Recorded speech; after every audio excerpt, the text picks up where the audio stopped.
see her tomorrow because I'm going to Tohono O'odham or whatever they call that garden with her, and we're making decisions about a celebration of life for Conrad.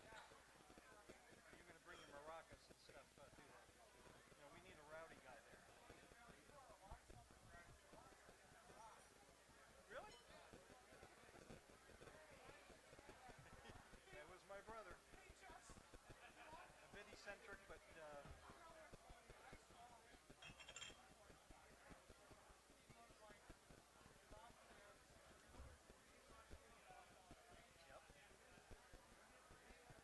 Oh, he's young. He was a good looking guy. I have pictures that would show you when he was in his 30s and 40s. And Ann was a good looking gal back in the day. I mean, you see her, she's bedridden and, suffering for the last 20 years in a wheelchair. You think of them in those terms, but in reality, they were vibrant people in their life. My brother was a very smart guy, almost eccentric in his ways. Sometimes very difficult to read. It was difficult to be a brother in some ways, but 5 years. And just the only sibling, my only sibling. Yeah. Well, we were close enough though. The interesting thing is we got closer in our older years. When I was a kid of 8 years old, he was away at school. And here I am. He comes home for summer vacations. He doesn't want to mess around with an 8-year-old. So after college and through our maturity, he moved to Princeton, New Jersey. He says, "I don't know New Jersey." I moved to Tucson, Arizona, because he was living in Tucson, Arizona. So people, don't necessarily know that. We were closer than most people think. Right. I always thought he was ugly, but then what the hell? Look at this guy. He brought these seats. Talking about me again. You can I share this always seat. thought I was ugly. I even got a card. Look at that. Wow. Don't forget to get your raffle tickets. That's going to disqualify her. Yeah. I haven't seen Vicky. Oh, yeah, look at her. I am getting older. Hey, just FYI, down to the 5 years. That's well over. Probably majority of home health care. That's amazing. And Dennis, good. Last 2 weeks has been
Everybody go get your delicious meals if you haven't already, and the rest of you just enjoy your time. I'll see you in about 10 minutes.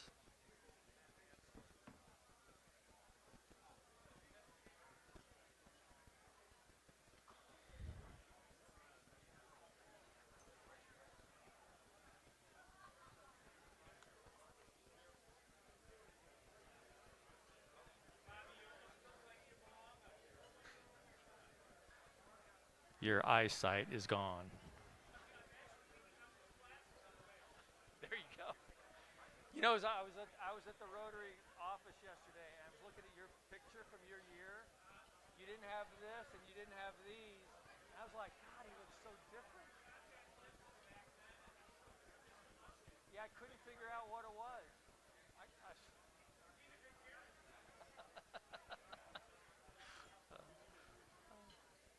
okay.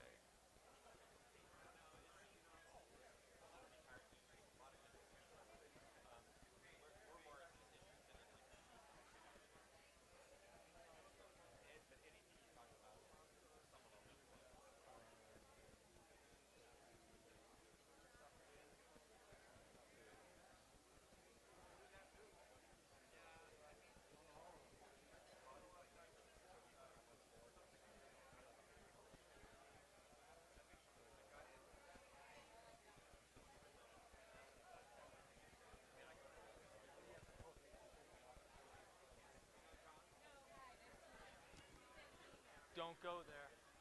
Because if you do it, then Dorina comes after me. Bruce knows.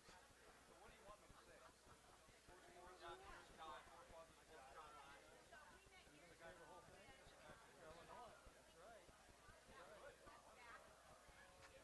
Pretty good. I still remember that from Rachel. The things we remember, huh? Yeah.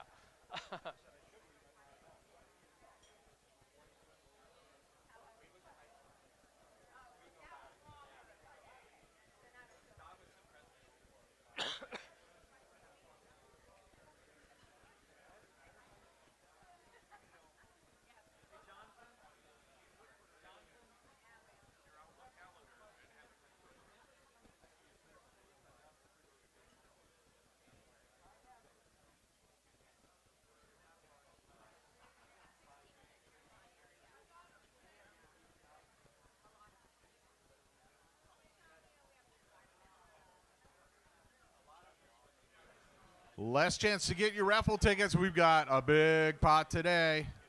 Big pot today.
your honor, John, I was looking up stuff about Mr. Car Wash. I had no idea. I knew you were big. Lost one. How long have you been doing this?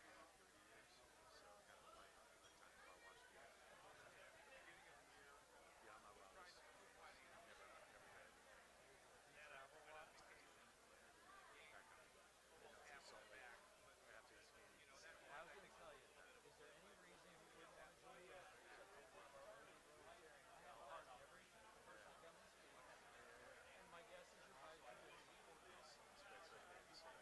My only thing would be if you thought about doing a corporate membership, because you could have one of your top people in town that does have time to come, and then you could just come when you want.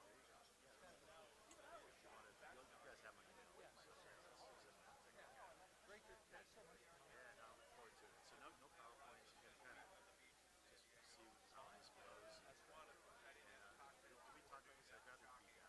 Sure, absolutely. Yeah, we just need to get you a mic. Is this yeah, this one's tied in. Let me ask you.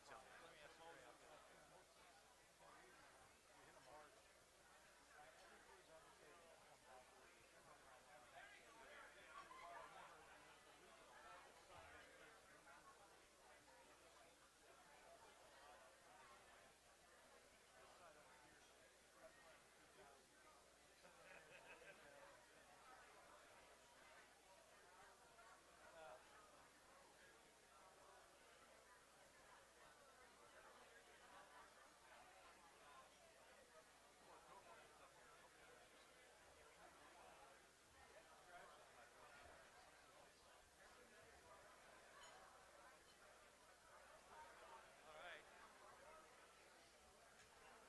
This is only my second one, John, so I'm a little. Okay, we got Mark.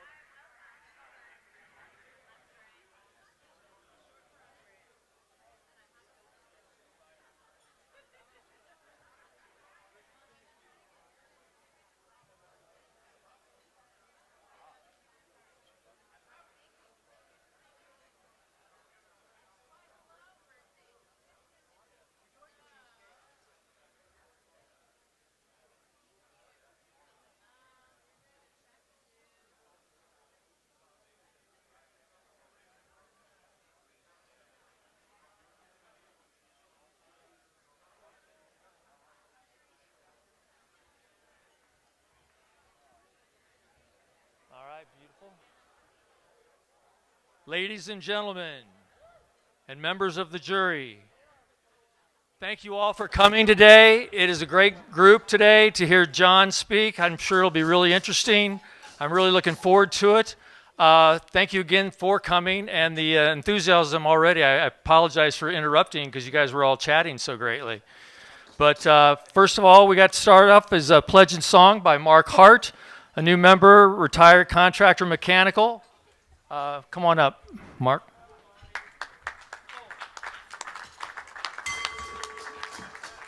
Thanks, Jim.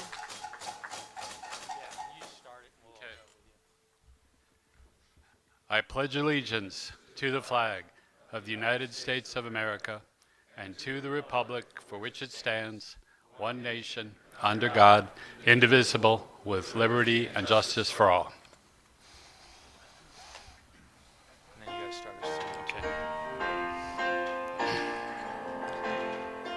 Okay. God bless America, land that I love. Stand beside her and guide her through the night with the light from above. From the mountains to the prairies to the oceans white with foam.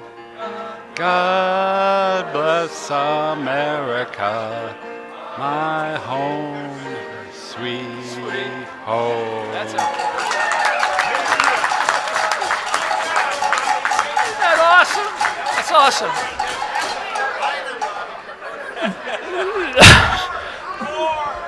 That was really supposed to happen on my very first meeting, but we'll do it on the second one.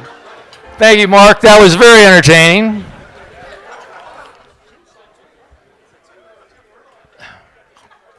Joe? We now have Joe Danishevsky coming up for inspiration, business consultant from Lemoyne College. Hey, hey, hey! Joe D is here. Good to see all you smiley faces. Okay. You know, with the summertime coming, I was thinking about a couple different themes I could speak today with the inspiration. And I decided to share with you a prayer for serenity.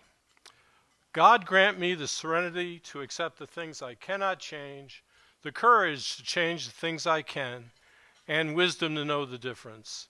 Living one day at a time, enjoying one moment at a time, accepting hardship as a pathway to peace, trusting that you will make all things right if I surrender to your will so that I may reasonably be happy in this life and next.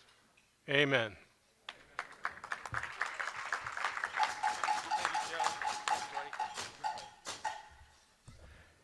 Thank you, Joe. And now we have the introduction of guests. Drea will come up. She's with, went to the University of Arizona with Colonial Life in risk management, employee benefits. And I'll just give you my own welcome before she gets here. Appreciate all the guests that came. Hope you have a great time. And don't be afraid to take a look at us later. Thanks.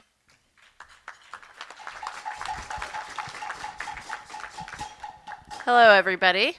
Welcome. So again, as he said, I'm here to welcome all the new guests. So if you're a guest of somebody, if you would please just stand up and be recognized when I call your name. So guests of Chris Dodge, Zoe Giuliano. Hi, Zoe. And my guest, Justin Hampton. Hi, Justin. Chris Edwards' guest and prospective member, Carrie Mack. Luis Hernandez's guest, and that is David Cordero. And David Levitt's guest, Lauren Babson. Jerry Hollowell's guest, Timothy Doe. Gordy Stewart's guest, Jose Guerrero. And Ricky Hunley's guest, Todd Starkey. So thank you and welcome to all the guests for coming. And if you are interested and you like, everything that you experience here today at lunch, please consider being a member. And before you leave, stop at the table near the exit door. Thanks again for coming. Drea, don't leave yet because you got cookies coming here too. All right. So it's now time for our Cookie Monster sponsorship. And that is Drea, again, so you ought to know her very well. So Drea gets this lovely necklace, first of all. Yay, I've been wanting it. Oh, there it is. I can put it on myself. Okay, good. There we go. I don't think it'll fit over my head. And the new thing for this year, for those of you that weren't here 2 weeks ago, we have a tumbler for her. It's got the Cookie Monster on it. And for those of you that don't really care about Ohio State, but you like the slogan, it's the Rotary Club of Tucson. Yeah, you get the bag. Thank you. All right, today's program. Ricky, if you would come up and introduce John, that would be great. And thank you very much. Yay, Ricky.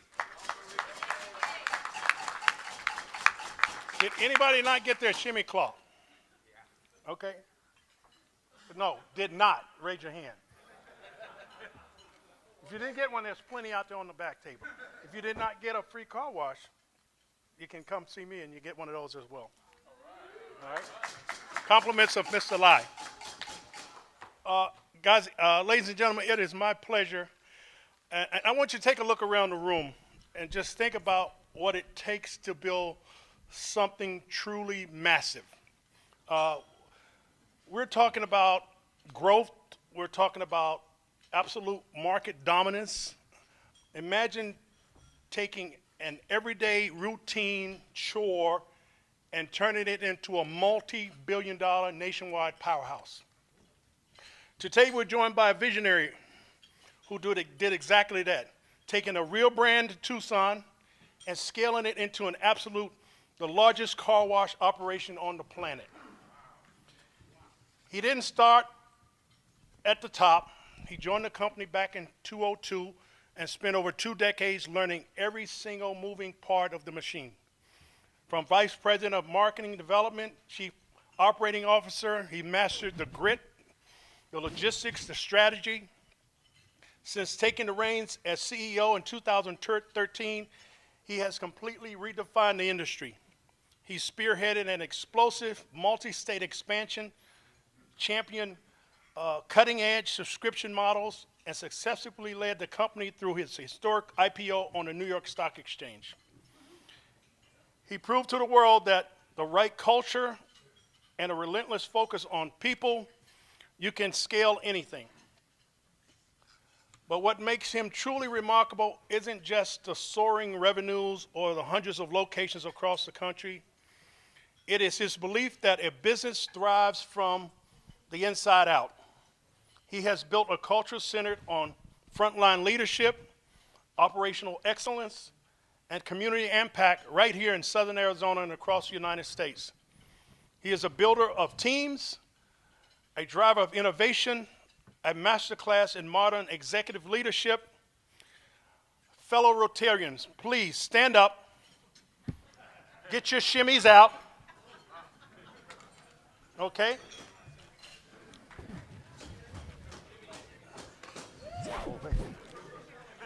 We're talking about an Arizona alum here. Put your hands together and give a massive roaring welcome for our chairman and president CEO, Mr. Car Wash, John Lai. Thanks, Ricky. That might be the first towel wave I've ever gotten. So a quick addendum. 6 weeks ago, we took the company private. As I thought about some of the things I wanted to share with you guys, I can go down a lot of different paths. So scaling the company to great heights, taking the company public, taking the company private. Given the short window that I've got, kind of curious what you guys would like to hear, because each one of those I can spend an hour talking about. Maybe I'll just take it from where we are today and what the future holds for Mr. Car Wash, because to me it's all about the future and the opportunity in front of us.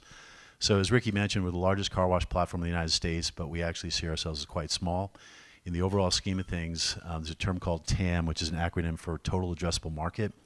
So when we zoom out and say, what is the size of the universe? And when we say universe, let's just talk about the United States of America. So there's roughly 285 million vehicles on the road today, close to 300 million Americans. So we almost have a car for every person in the United States, which is kind of crazy. So very much a car culture. But when we look at the space and the category that we're in, the express conveyorized car wash category, there's roughly 13,000 car washes in the U.S. today. So when we take our 550 some odd stores, and you have to look at it in a more nuanced way, you have to look at it through a cars washed lens, because we operate very productive, high volume stores. We guesstimate that we have roughly 5% market share in the U.S., which is kind of small. So the way we see ourselves is a tiny little dot on a tiny little speck in the farthermost stratospheres of the world. Our opportunity to scale to greater heights is right in front of us. So our ambitions and our vision is to dominate the world, but I'm not allowed to use that language. So a more realistic objective would be to use other benchmarks, other folks that have done really well in their respective categories, and the one that I'll reference is Starbucks. Starbucks has roughly 40% of the ready-to-drink coffee market. And so when I think about what's truly attainable by a high-growth concept that is differentiated and value-added, we think that 40% is somewhat realistic. So today, just to put it in kind of real numbers, if we have 550 stores, we think that we can triple our footprint to 1,500. But if we think that the TAM, back to the size of our universe, is expanding and is growing, then should we grow at a more accelerated rate? So we actually want to boost up that, because sometimes you can be your own worst limiting factor in terms of holding back your potential. So we think 2,000 stores is actually realistic. So for a homegrown Tucson company, for us to someday get to 2,000 stores, I'll probably be on a desert island sipping a pina colada at that point. But it's real and it's tangible.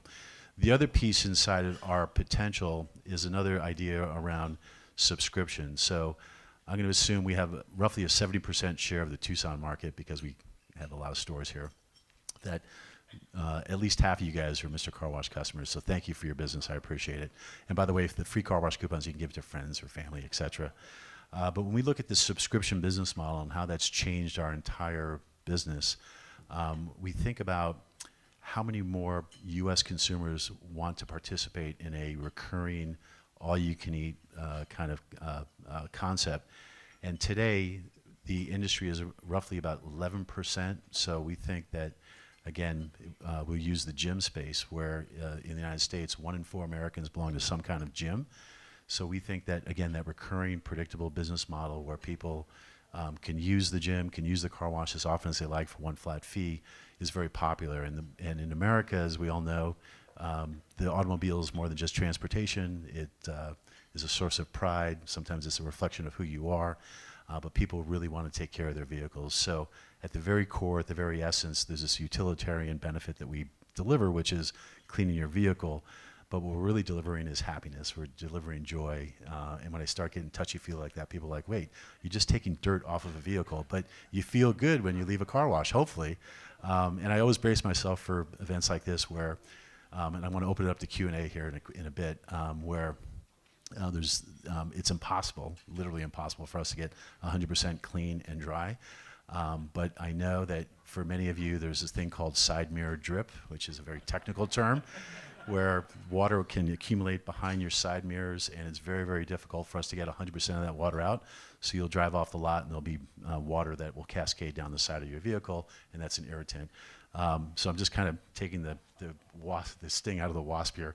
The other one that I know that many of you that drive SUVs struggle with is the backs of your SUVs are not as dry as they need to be. And so it's a horizontal surface, a vertical surface that's moving away from us as we're trying to get that car clean. And as you know, our conveyors run at a pretty quick clip. So we leverage a lot of technology, a lot of mechanization. It's a very automated process, advanced chemistry, advanced point of sale. But getting every last drop is very, very difficult, but we strive to do that. But again, 100% is not realistic. So for those of you that were not meeting your quality expectations, trust me, we're continuously striving to get better and improve that. We invest heavily in R&D to deliver that clean, dry, shiny car, but at the core, that's the essence of who we are. So in a nutshell, our opportunity for us to take this thing to greater heights is in front of us. I want to take a step back and talk about our reason, because I was talking to some of the folks earlier about kind of purpose and mission and what is your reason for being.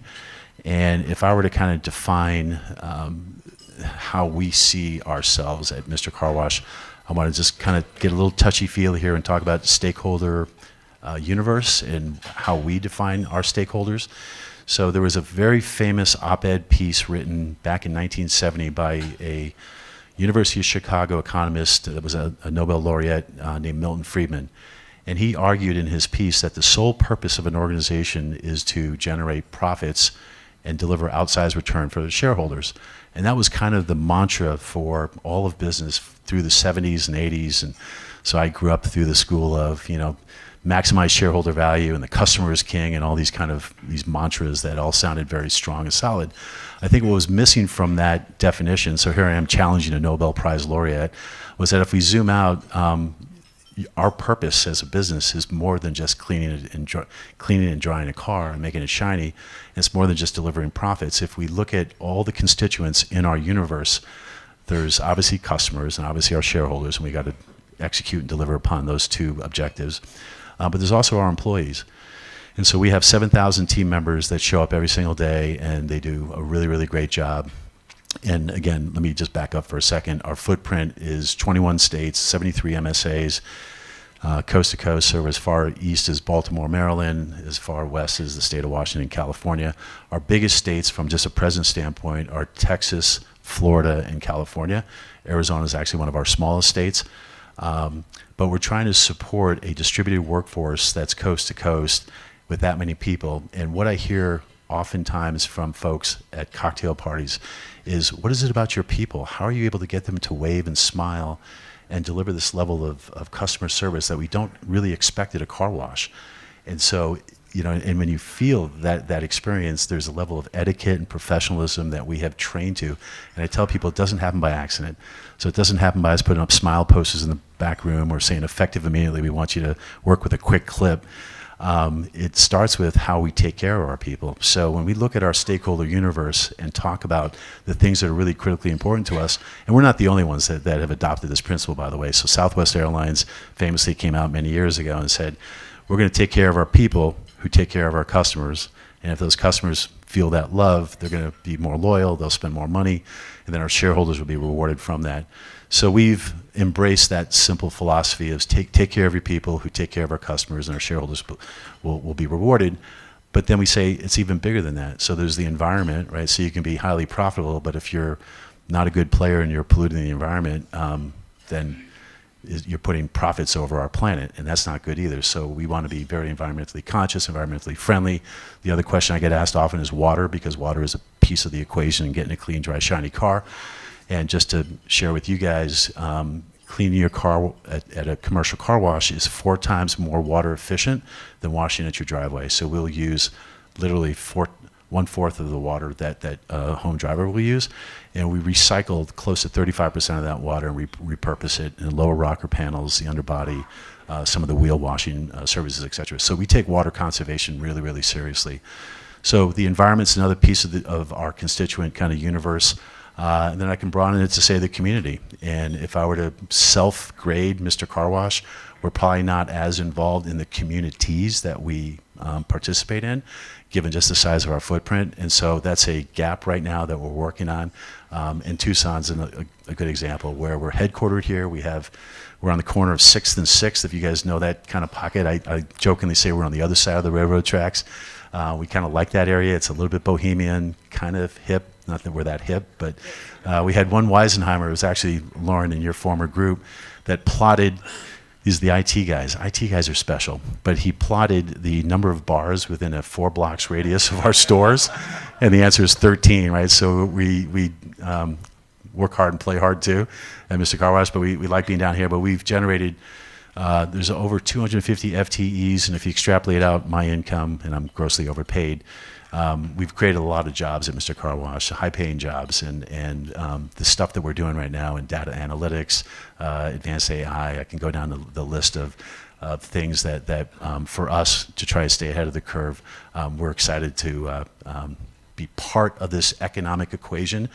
And not to get too geopolitical on Tucson, but Tucson obviously has an over-concentration from an economy standpoint on government spend and military spend. And I'm a firm believer, and I'm saying this because this is my vested interest, in a diversified economy. So having more than just a concentration in one sector or 1 or 2 sectors leads to a healthier economy. So we're happy that in one small part we're contributing to a better Tucson. Here's my prepared remarks, by the way, on a Post-it note. So I'll just spend a few minutes on the going public process, but then also going private process, just to explain how that all played out. So in 2021, when we went public, it was a dream come true for us. Lauren, you were there in New York, ringing the bell on New York Stock Exchange. I still get goosebumps thinking about it. At the time, we were valued at about $5.5 billion enterprise value. We came out super hot. We didn't do a good job of managing expectations. And we learned very, very quickly that you need to underpromise and overdeliver. And in hindsight, the learning curve that we went through as a company and the lessons that we took away from that, it made us a lot sharper and a lot better. But ultimately, we decided to take the company private because we were what they call range bound. The valuation of our business was not truly reflective of the underlying value of what our business is worth. And I can go into all sorts of metrics with you guys to share how we saw that what they call dislocation or disconnect. So taking the company private was the right thing to do. The biggest advantage for us to be private again is that our borrowing capacity, I'm going to just touch on finance just for a second, When you're a public company, you can borrow typically 3 times the amount of EBITDA that you're generating, and that's kind of the upper limit that most private credit providers will get comfortable with. So if we're doing, last year we did 350 million EBITDA, we're going to do 370 million this year. 2027 is 400 million. So if we just hang on, because everyone looks to the next year ahead, if we look at our $400 million EBITDA number at 3 times borrowing capacity, that means that we could 4 times 3, right, borrow close to $1.8 billion in debt capacity, where as a public company, it was 3x that, so close to $1 billion. So imagine overnight you getting access to $1 billion more in growth capital. And so our goal is to deploy that growth capital in a very efficient way, in a productive way, so that we can continue to scale our business to greater heights. There's another term, and I'm going to give you lots of acronyms. I'm sorry, I'm kind of an acronym nerd, but called AUVs, which is average unit volume. And it's a common term used in retail, commercial retail particularly, where they say, how much revenue does each box, how much revenue does a Chick-fil-A generate, does a Taco Bell generate, does a Mr. Car Wash generate? So the answer to that rhetorical question is Mr. Car Wash, per store, we do about $2 million a box and about $1 million in EBITDA. The R is rent, but EBITDA is about 800,000. So if you take that 800,000 and the 2 million in rev, you can see that our margin profile at store level is beautiful, right? So we're generating close to 40% margins. Our net margins are around 35%. So when you have a business that's generating north of $1 billion in revenue, that kind of profitability, that kind of cash flow that's recurring and predictable and super high margin, that typically makes you very attractive to investors. And so we have a private equity sponsor out of Los Angeles that believes in us. Their name is Leonard Green. We are going into what they call a continuation fund, which is just another fund in their portfolio. And our vision is to continue on this trajectory. So that's our story in a nutshell. I didn't come with any PowerPoints because I think PowerPoints are boring. And I'd really like to, excuse me for those that do PowerPoints, I'd like to open up to Q&A, and we'll just fire away, please. So you mentioned that you don't have a bigger community. Yeah.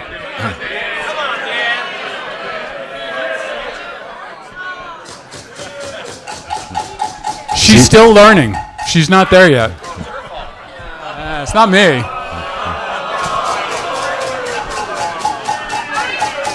So my question is, I don't know if anybody's approached you about, we have this cool little car show at the Gregory School, and we're looking for sponsors.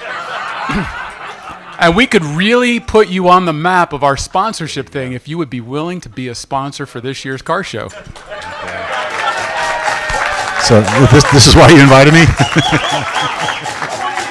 I'm going to take it here. Yeah, car enthusiasts actually are not our sweet spot demographic, to be honest with you. Which sounds a little odd because classic cars. 20,000 people, 25,000 people. I'm sorry. Please. Oh, wait. I had another question. If you had considered in your growth program to have truck and RV washing. Yeah, the answer is no. So it's too bad, our loss. But just a quick short answer to that, we were early on in our life cycle in a lot of different business segments. And so gasoline, C-store, we were in the quick lube business, glass chip repair. I can go down the laundry list of ancillary profit centers. And through the lens of, hey, try to maximize the profitability of every square inch. But what ended up happening is we kind of devolved into a level of mediocrity. And so we subscribe to the belief of doing fewer things well and focusing on our core. And so there is a market for that, but it's a huge market. And obviously, I'm sure you have a vested interest in this, but it's not a... Yeah. And so, like, when people ask us, well, what are your global ambitions? Do you guys see yourselves going to China someday or to South America? And we certainly, like, if I had a nickel for everyone that said, hey, you kill it in Shanghai or you absolutely crush it in Sao Paulo, I 100% agree. But until we've penetrated Ohio, it would be premature for us to go to Shanghai, right? Yes, please. Oh, well. Oh, Hey, okay. I'm controlling who's answering the question. Thank you, Bree. You lost all control. 2 questions, John. First, when you're taking the company private, did you consider ESOP as a potential option? And second is, for those of us who've grown up in the north, Yep. washing cars in the winter is an entirely different experience. Is there something technologically different for drying and other types of aspects to that you would apply in those types Yeah, of... I'll start with the second question first, then go backwards. So it's actually easier to clean a car in a cold weather climate. The technical term is called the coefficient of linear expansion, in that cold materials shrink, and so when you apply a warm liquid to it, it's going to expand, and that process of contraction and expansion allows for the dirt to release from the surface tension that's on that vehicle. So we have some of our biggest markets. So the Minneapolis-St. Paul market, Michigan is huge for us right now.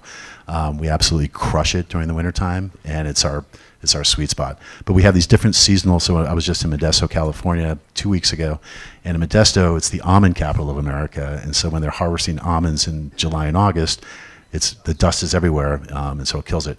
The first part of your question was, have we considered an employee stock ownership program? The answer is no, just given the quantum of what is a $3.5 billion enterprise. That's a lot of shekels for any employee to, even if we pushed equity down to the store level, there's just not enough capital out there to be able to take this thing private. But taking the company private, I had no idea. So you want to talk about a learning curve. Going public was hard. Going private was really, really hard, almost harder than taking a company public, because there's a whole bunch of public shareholders that you need to be mindful of and make sure that they're treated fairly in the process. And so having just finished that, I'm a little pooped, but there's a weight that's lifted off our shoulders, because all the baloney that we had to do as a public company for the last 4 years, and I can bend your ear on Sarbanes-Oxley and some of the other regulatory hurdles that were part of being public that were really constrictive, and the costs of being public were not very value added. Earlier you mentioned the Yes. proximity of bars to some of your stores. Yes. You may not remember this, but in the 80s, Sheryl Crow had a hit song called All I Want to Do. Yeah. And in it, she sings about Billy and me drinking beer at noon on Tuesday in a bar facing a giant, anyone? Car wash. Yeah, yeah. Also, I have a question, this question is going to be asked by two people. In a moment, you'll see why. Okay. Near the Tucson Mall on Oracle, Yeah. there is a Mr. Car Wash on the west side of Oracle, which has been there for years. Yep. And now the second part of the question. And the other one's right across the street, just up a little bit, just south of Yeah. River on the same road. Yeah. So we were curious why. What was the thought process? So we're either batshit crazy or mad geniuses, and we're probably the former. So this notion around how many corners can one Starbucks support, right? But back in the heyday when Subway went crazy and started adding additional stores, so the technical term from a market penetration standpoint is to densify and to fortress. And Domino's was the one that actually kind of coined these terms to say, hey, if you can offer a product within our vision, a 7.5 minute drive time, less about miles, but minutes from where you work and or live, then convenience is going to be the ultimate factor of where you decide to go first. Oracle is an interesting street that we all know, carries 70,000 cars every day. And there's this phenomenon called the going home side versus the going to work side. Going home, you typically have more time to do stuff. Going to work, you want to get in before boss man.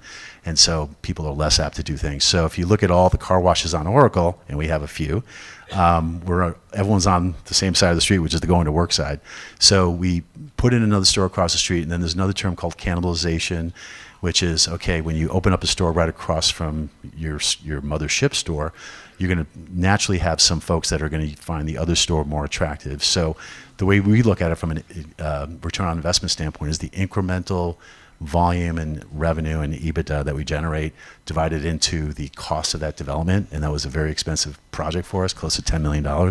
And then we look at it from a payback perspective, how long it could take to get our investment back out. That one doesn't look like it's going to be a winner. It's a great store, though. So if you guys haven't tried it, the technology is all the best and the greatest. Please.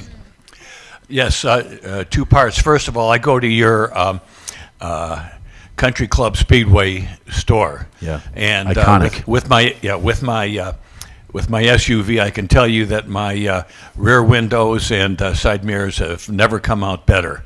So things are moving along nicely. That's it. Okay. Can I get a hug?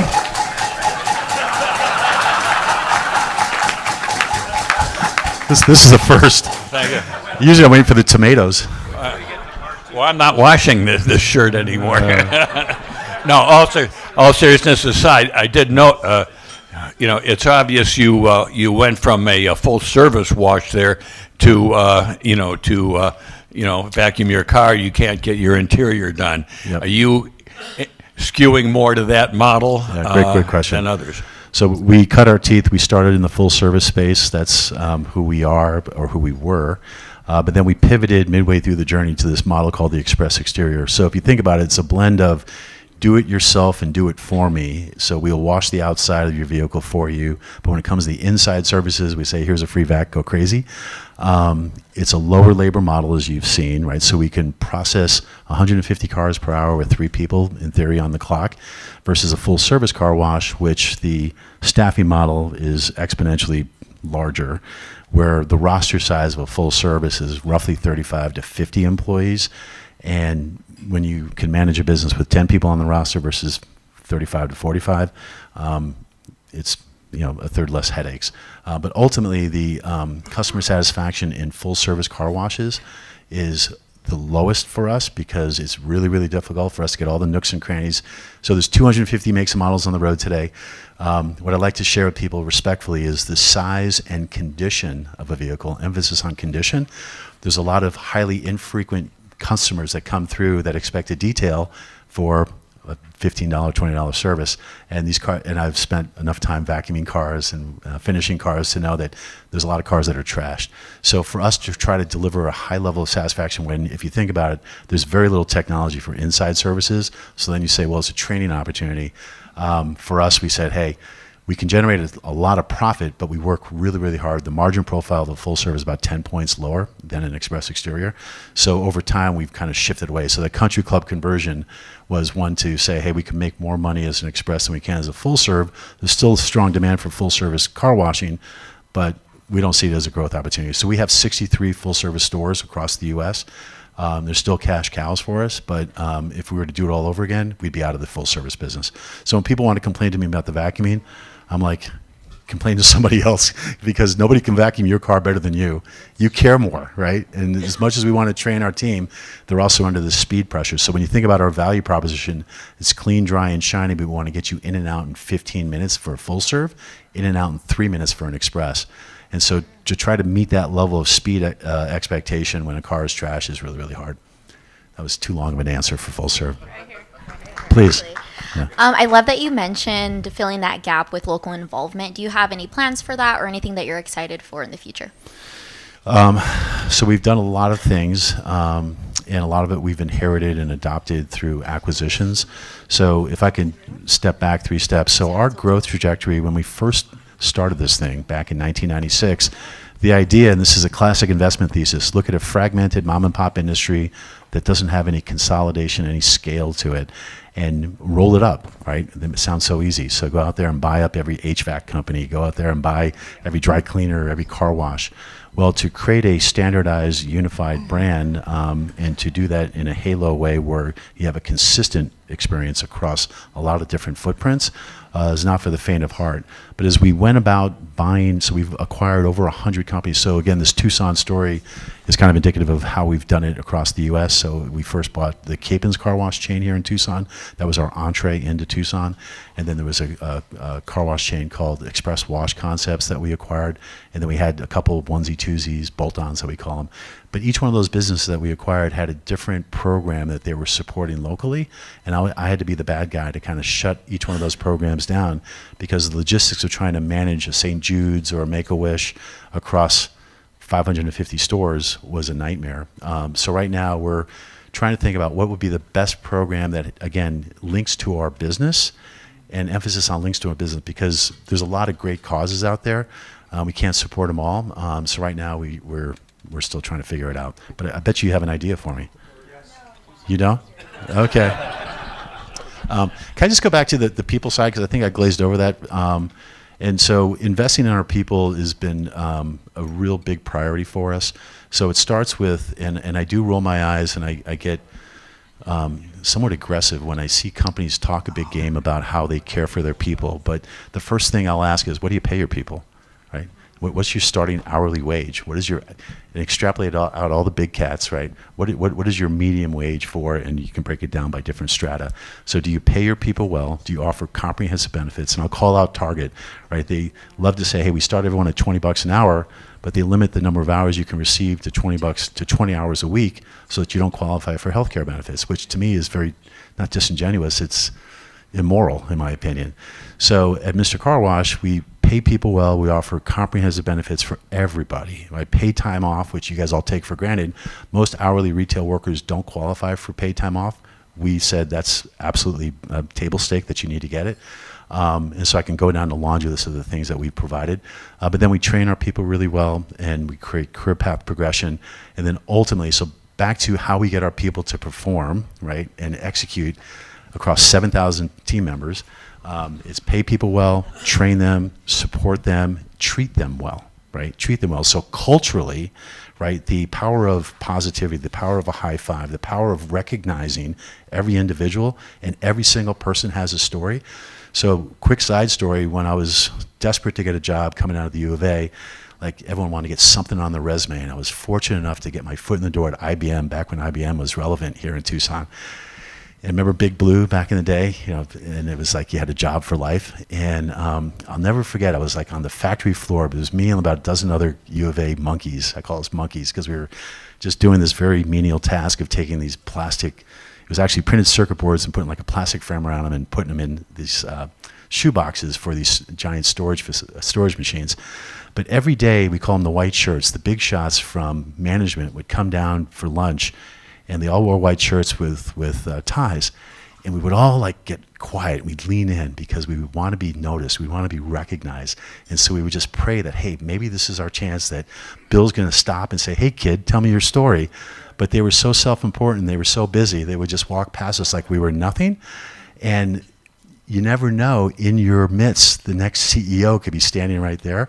So I said to myself, if I ever am in a position of power, if I'm in a position of leadership, leading by example by demonstrating that every single person is important. My dad used to tell me, you can learn more from the janitor than you can from the CEO, and that's our mindset, right? So we honor and respect every single person at Mr. Car Wash, and by doing so, we've engendered this environment where I used to be on this big employee happiness kick. Employee engagement, I think, is the more HR appropriate word. But when we measure engagement, we measure, you guys familiar with NPS, Net Promoter Score? Well, there's a term called ENPS, which is Employee Net Promoter Score. And so the Net Promoter Score is, would you recommend this business to a friend or family? ENPS is, would you recommend Mr. Car Wash to a friend or family as a great place to work? And so we score higher than Starbucks, higher than Chick-fil-A when we look at our contemporaries because of all the things that we've done. And so you need to have some data to support what we're doing, but we can see it in the faces, and I can see it when I go to businesses where I'll say to Lauren, hey, of the last 100 retail transactions across, you don't go to Taco Bell, but Taco Bell, Circle K, how many did you go, wow, there's some magic in that store. There's an energy to the staff. They actually value my business. Sadly, it's rare. It actually doesn't happen that often in retail unless you're at Mr. Car Wash. And again, we're not perfect, right? We are striving to get more consistent, but the magic that you guys have seen was very intentional. We work really, really hard at it. And for us, that old adage is culture eats strategy for lunch. We think culture has been one of our secret sauces. Another question? That's all. We don't have any more time for questions. Thank you so much. Okay, thank you.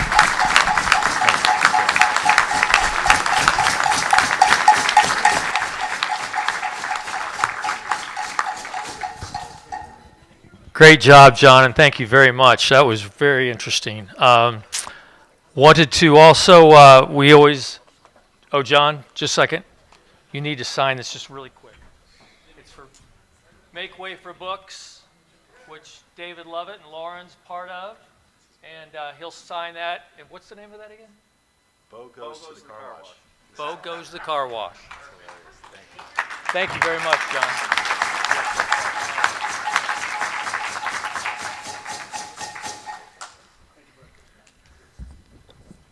All right. I also would like to comment, because I didn't at the very beginning, but when Ricky got up to introduce John, I don't have a lot of time to speak on it right now, but I hope all of you saw or heard about the Mount Rushmore for U of A football. Well, he's always the one that's listed first, right here, the best football player ever at the University of Arizona. It's not over.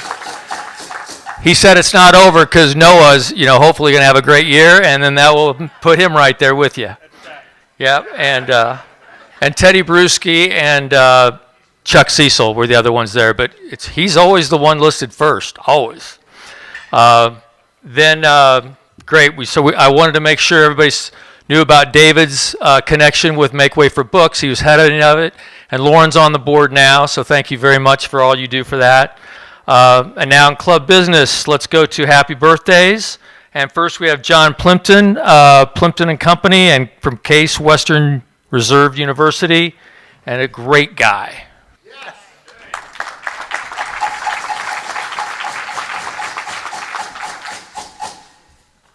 About 9 years ago when I moved here, my brother had already blazed a path to this particular club along with his wife, so it was easy for me to follow that path, and Cliff Bowman right over there was the guy who sponsored me, not even knowing who the hell I was.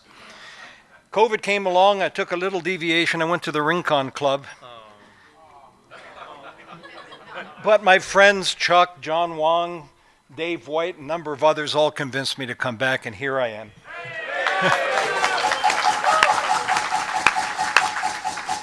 I have a check here in the memory of my brother. Got a joke up. He was a proud member and always very happy to come to this club. And it's $1,000 to the foundation. Thank you. Chuck, it's your money.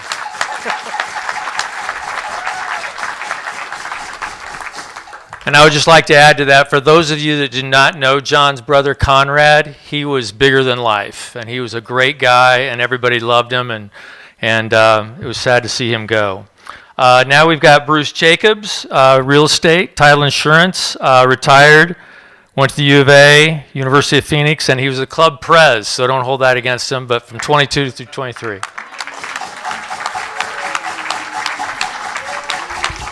Thank you, President Bobby. One of the things that's most fun for me with my birthday being in July is we get new presidents, and a past president gets up to the microphone for a President's Club minute, so you're screwed, buddy.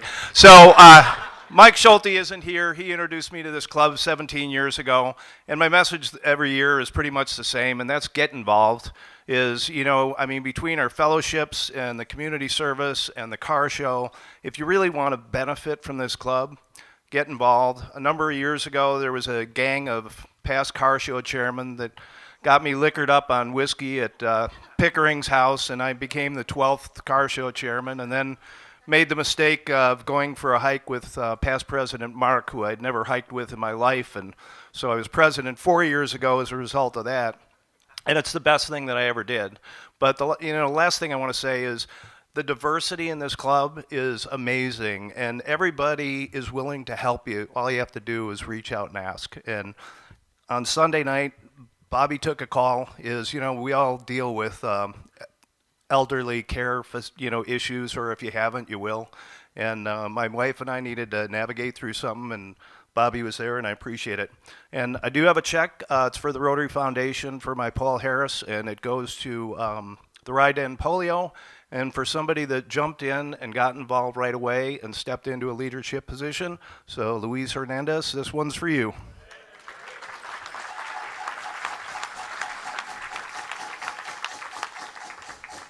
I think I was at that same alcohol-induced event when I was car show chair. You have a reputation, Steve, without a doubt. Now what we'd like to do is have introduction of new members. Matt Nance, who many of you probably know, that he's from Morton, Illinois, which everybody loves Morton. And Matt, please come up if you would. And he will be introducing Justin.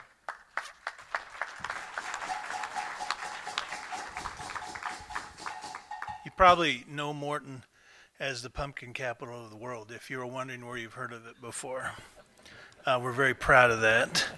I've been a member for a few years now, but some of you haven't seen me for a while. It's difficult to come to lunch often because of my wife and I, we own our own business. But Dorina said, we want you to introduce the person you sponsored, Justin, and asked if I could come today and do that. So I had another appointment already on the schedule, but thankfully I was able to reschedule my colonoscopy, and I'm here with you today. It's the truth. It's definitely the truth. So I'm here to introduce new member Justin Manisk. Native of Los Angeles, Justin entered the workforce as a commercial and television actor as a child. After getting his degree at the U of A, Justin trained as a lawyer at Loyola Law School, earning his JD at night while working in business affairs at Universal Pictures. For the next 2 decades, Justin represented authors and screenwriters, film and television rights, securing hundreds of deals for his clients, culminating in First Man, the Academy Award-nominated film about the life of Neil Armstrong. In 2020, Justin and his family took advantage of the COVID lull to relocate his family to Tucson. Justin is an avid reader, cyclist, and volunteer, so let him know if your committee needs an extra pair of hands. Justin.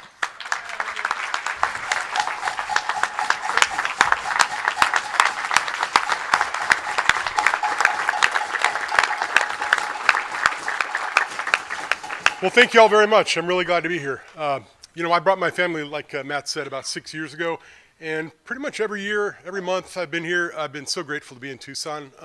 I love this place, and it's because of people like you. Now that I'm a part of Rotary, I can say the same to each of you. This has been great. Every meeting has been better than the last. Warm hearts, open hearts, kind people, lots of expertise, lots of interesting stories, and I'm really glad to be a part of it. So please say hello. I'll say hello to you, and I really am honored to be a part of this group. Thank you. You got to get a picture with all of us. Matt, come on up. Thank you very much. God, I feel like I'm missing. All right.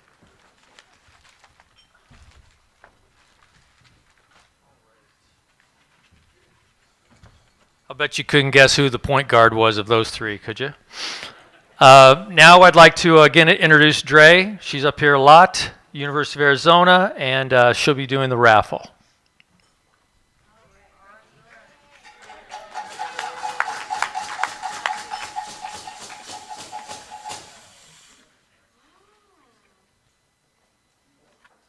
All right. And the winner is 5, 2, 1, 8, 9, 8. Anybody? 5, 2, 1, 8, 9, 8.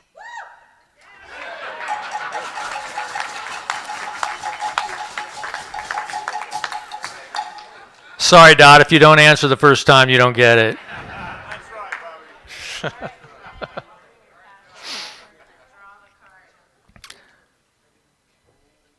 You want that money, Dot?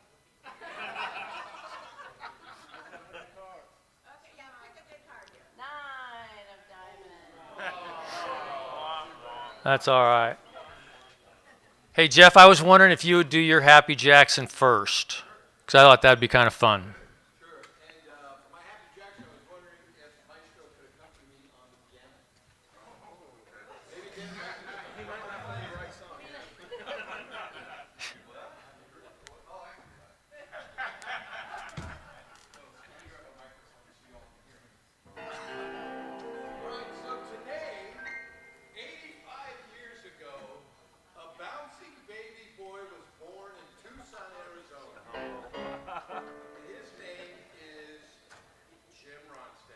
Hey!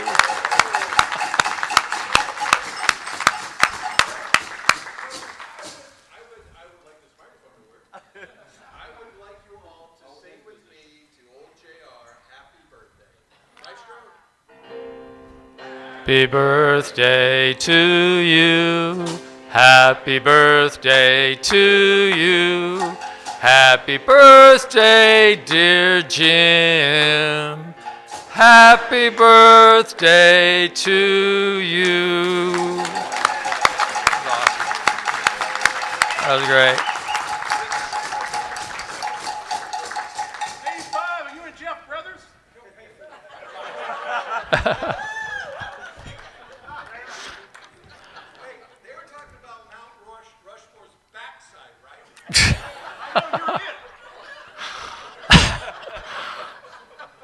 I should put a stop to it, but it's pretty funny. All right, announcements now. We've got going. Event and projects are on your table, so please check into those because soon, once summer's getting cooler, I know that's not quite yet, but we will definitely be having more and more service projects, and we'll also have a meeting. The service project meeting, I believe, is in August or September, so that'll be good. Then we also have red badge selfies. And on the red badge selfies, we've got Alan Pressel, Gary Olson, and Tina Bauschatz. And then we have Gary Olson again and Erica Cantua. So welcome you all. Welcome very much. It's a great new group of young Rotarians there. Even you, Alan. All right. Then we've also got replacement social mixer. Remember on July 29th. How many people here live in, say, the north or the northeast part of Tucson? Okay, this is right up your alley because it's going to be at Hacienda del Sol. So it'll be perfect. And it'll be at the Terraza Garden patio. And that'll be again on the 29th from 5:30 to 7:30. Probably because of the age of our club, a lot of people get there like at 5 or 4:30 or 4, but try to get it closer to 5 or 5:30, please. All right. Then the next thing that should be on there is the Family Fun Club. I was up last time. I messed up on this one because I thought that Jeannie, who's going to be on guest next week, I thought it was this week. So I didn't. That's what I thought too, Jeannie, but we'll get through it. So I get to go up twice. Okay, that's my wife Tracy, lovely lady. That's Fitz or Fitzy or Fitzpatrick is his real name. But he just turned 13 months and we got to be with him last week, which was great. He's starting to walk, which is driving his parents crazy, but he's a hoot. So I get to be up there twice. All right.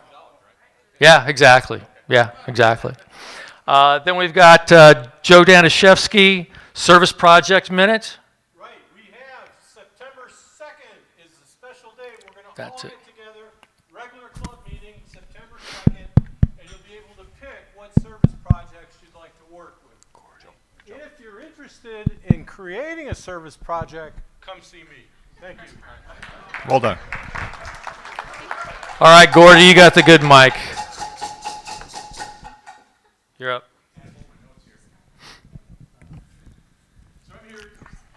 Hello, there we go. I'm here to introduce a new service project that almost every single one of us can partake of. Project that will not only save the environment, but also make some of our spouses happy. Who has any of the following things hanging around their house? Old computers or laptops, old tablets, cell phones, old TV monitors, sound systems, old routers, modems, and most importantly, a drawer full of old cables and wires that they're saving for the unlikely event that the VGA printer cable comes back. So in association with We Care Tucson, we will be holding an electronics purge next week. We'll have a truck out front to take care of all of your old electronics. We'll also have a hard drive destroyer on site, so all your data will be safe. Now, who is We Care, and what the heck do they do with all that old stuff? Well, I serve on the board with our executive director, Mimi Aguila, who's also a member. Mimi, can you raise your hand, or just stand up? There you go. Thank you, Mimi. So We Care Tucson is dedicated to getting technology into the hands of people that need them. We recycle and refurbish old technology. We have a small, modest retail store where we sell low-cost computers to people and families that need them. We recycle almost everything electronic and keep it out of landfills. The revenue from those things help us to do what we're most proud of: our family tech events and our youth tech camps. We have a phenomenal tech camp, summer camps for undeserved kids. One of the camps that we do, an example of one of our camps is what we get the kids in. They take a computer apart, they put it back together again. We give them a tour of a data center, we give them a tour of a recycling center, and then we bring them back and we teach them some coding, and then finally at the end we surprise them with a new laptop. So some great things. Once again, if you could bring your stuff next week and help our new service project. And then feel free to ask me or Mimi if you have any questions. Thank you. Thank you, Gordy. Thank you. All right, Dan. All right, Dan Com for the Membership Minute. Membership Minute. How's everybody doing today? Great. So some of y'all are retired, which is cool, and some of us are not retired, and we got the daily grind of coming to Rotary every Wednesday, which takes a lot of time out of the middle of your day. It's a commitment, right? So when you do that, you have to realize when you come here, this place is not about business, but it's about the business of people. So when you listen to John today, he talked about the business of people and how when his staff is happy, his customers are happy. And when you look around this room, you're not only seeing colleagues, you're seeing a cross-section of business leaders. So there's a lot of people here that are business people, retired business people, have a lot of business knowledge. And when you look at what we do here, it's the fellowship. So when you need help, if you're a business guy or you're not coming every time, we need your help, and we need you to be here for that. But whether we're packing foods for the local, I did this on AI. I did a little slide with the Rotary Car Show and packing food. That's the fellowship that makes a difference in this club. That's where we get to know each other. That's where we get to have fun together. The other day, I'm running down the road, and Jonathan goes riding by me on a bicycle and says, "Hey, Dad, keep going." So that's the kind of the fun stuff that's here.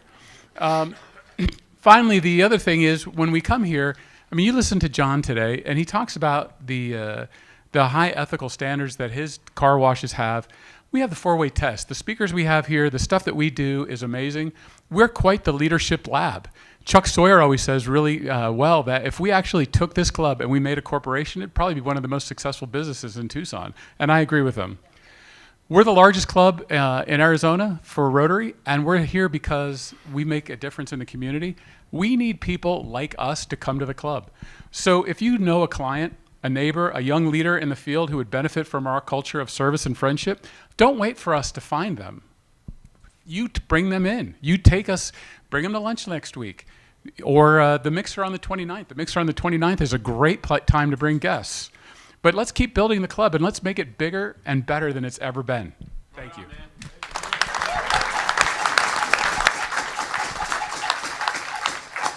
Dan definitely says it best, so please take note of that. Okay, Alan Rogers with Car Show Minute. All right, Car Show Minute. It's funny how things come together sometimes. Mr. Car Wash needs to bridge their community service gap. And we have a great opportunity for them to do that by becoming a sponsor for our car show. Bruce Tenzi and I are working on it, but that's our hope, and I think it's going to come to pass. The car show is coming along very well. We're making great progress. It's just over 3 months from now. Next slide. We are 14.6% to our goal of 30,000 tickets, 4,386, actually a little bit more than that as of today. Next. And here are our sellers who are going to win gift cards, new Tim Putney and Curtis Dawson. Next. And then top sellers. Anyway, selling the car show tickets is the lifeblood of our car show. So please, everybody, get out there and sell your car show tickets or buy your car show tickets. Jeannie is in the back with packets for you to pick up tickets to sell. So be sure and talk to her if you have not gotten your tickets yet. Anyway, that's it. Looking forward to it. Okay. Now, last year, you guys heard of the Ice Bucket Challenge. It's for good cause, right? Well, last year we did the car show challenge. If you have a business, stand up. You have a business, you own a business, stand up. Okay? I have a small business. You know, we do the Hunley Huddle radio show. So I bought 1,000 tickets, $1,000 worth of tickets, and I gave them to Mr. Car Wash for all of his people. Okay? Wow. So I challenge you to do something for your employees. Get some car show tickets, and let's get this needle moved because we're way behind. Ricky, thank you so much. That's a great idea. Buy tickets for your employees. And nobody wants to anger Ricky.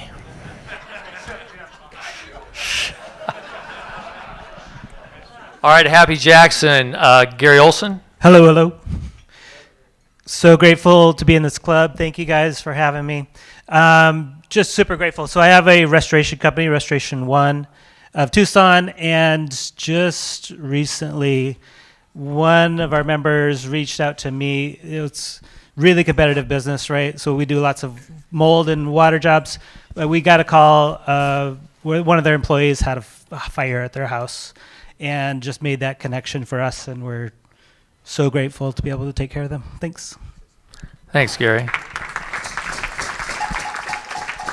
All right, Chris Dodge. I'm right here. And apologies for playing the wrong song at the beginning. I blame it on Jim Ronstadt because his shirt is so beautiful. I just was inspired and I thought it should be America the Beautiful. Bless you, Jim. And Happy Jackson, this is something that I think we all love to see. We have a wonderful university here, and we bring people in from around the country a lot of times, and then they fall in love with our city, and they work for us, and then they come in. I want to introduce, please stand up. This is Zoe Giuliani. She comes from Illinois. She came here to the Tucson to be part of the University of Arizona. She's graduated. She was part of the pep band and the marching band, and you think I do a lot of things with musicians. Her playing has been heard by literally millions of people through her time. If any basketball game you've ever seen on TV, she's been part of it the last 4 years. She's been an intern with us. She's an amazing person, amazing human being, and it's our job now. She's part of the Tucson Jazz Festival, Junior Development Director. It's our job as a community to make her want to stay here. And you are the type of people that do that. So thank you to Rotary Club of Tucson, and welcome Zoe to Tucson as a working person graduate from U of A. Thank you very much, Chris. And now on to your cohort, Brittany Battle. Zoe's amazing, by the way. So yes, connect with her. Jazz residency. I have one more show in this month for the Leo Kent, and it's a Mr. Bing production, so please come to that. Do you also have a slide on tonight, La Rosa, by any chance? Okay. I'm also hosting La Rosa tonight. It's a Latin round robin, so 3 different bands are going to play every 15 minutes. My job is to help everyone give themselves permission to have fun and enjoy the music and dance and not worry about what they look like and just have a really good time. So La Rosa tonight, 7 p.m., Latin Roundtable, and then the Jazz Residency. I have one more show in July, and it's a super fun time, so come out and see it. Thanks, Brittany. Now back to Jeff Ronstadt quickly. Yeah, I have another service event tomorrow at Fairway Cigars. We're going to be drinking and smoking. So just for y'all that have RSVP'd for the Whiskey and Agave Fellowship, here's the lineup. These are the tastings that we'll be doing. We've got a Woodford Reserve single barrel double oak. We've got an Old Forester. All 3 of these are Arizona picks. So there's only 1 barrel of these available in Arizona, nowhere else. And we're going to do 100 proof, a 129.2 proof, and a 132 proof. And then we have an Old Forester rye single barrel at 132.9 proof. And we got that one specifically for Stu because I like it when he drinks a lot. Ooh. Then we have for the agave, we have the Herradura Reposado double barrel, which is also only available in Arizona. The Añejo double barrel, the Añejo Legend, and then to fill out the evening, we have a 400 Cañones Mezcal. So don't forget, there's going to be tons of barbecue, and we have paired all of these agaves and whiskeys with a great cigar. So we're looking forward to seeing you all tomorrow. Thank you. Thank you, Jeff. It's a great place, so definitely make sure you sign up. And now we have Bruce Tenzi. Yep. Good afternoon, everybody. As many of you know, we have a golf fellowship, and every spring we do a match play tournament.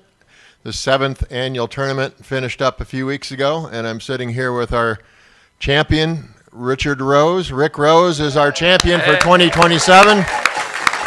Here you go, Rick. Thank you. All right, and finally, I would also like to, Don, could you come up real quick? Don Jorgensen, for those of you who don't know, is a past district governor who's a member of this club, a great guy. If you haven't met him yet, make sure you take advantage of that opportunity. So first we have checks for Shelter Box, $1,000. We also have checks for $1,250 from Dot's year, the presidential discretionary fund, and then my year, $1,250 going to Don. So thank you. Yeah.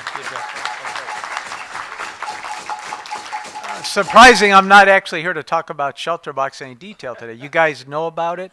This is to help with the current response to the Venezuelan earthquake victims. So thank you again for your great support. Bruce, you said something earlier about folks should get involved or get active. The other checks are for a Shoes for Students project where your club is getting active and getting known. If you're familiar with the Rotary Zone Institute, that's taking place up at the Wigwam Resort, Phoenix area, early September. That's where incoming governors are trained and get educated to death. But it's also a conference, so Rotarians are welcome. We're taking over the entire Wigwam Resort, and those of us who are planning it decided we could do more as Rotarians. We always do more. So we've also created a project there. So as part of your sponsorship between Dot and Bobby, and thank you both, you've donated $2,500 for our Shoes for Students project. We'll be asking each of the folks coming to the Zone Institute, and there'll be 600 or more Rotarians and friends coming, to bring a brand new pair of shoes for a student, any age. We'll be collecting those. We'll be distributing them between the other district to the north and southern Arizona, and to the clubs that are supporting it. I've limited it to 2 clubs, Rotary Club of Marana and Rotary Club of Tucson, which means half of the shoes that are donated will come here. And you will choose then what to do with them, to give them to whom you wish. I was talking with Dot. I know that Youth on Their Own is probably one of those recipients, but it's up to your club. So you are part of this project to provide shoes for students. So thank you.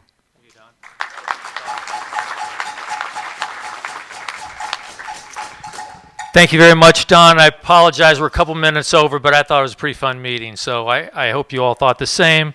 First, I'd like to thank you all and our virtual guests, because we were on YouTube, for coming today, and hope you enjoyed the meeting.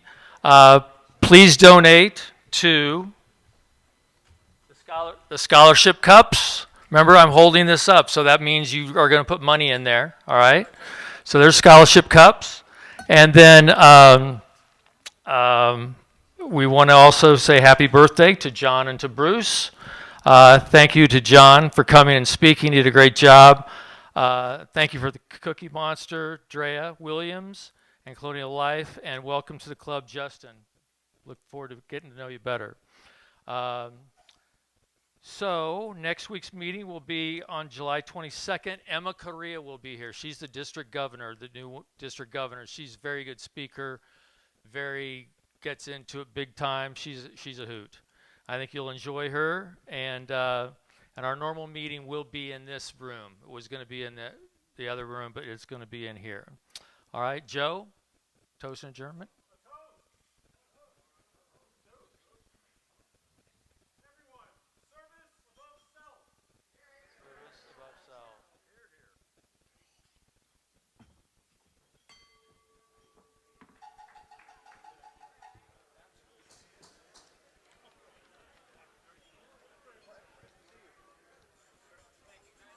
Hey, buddy.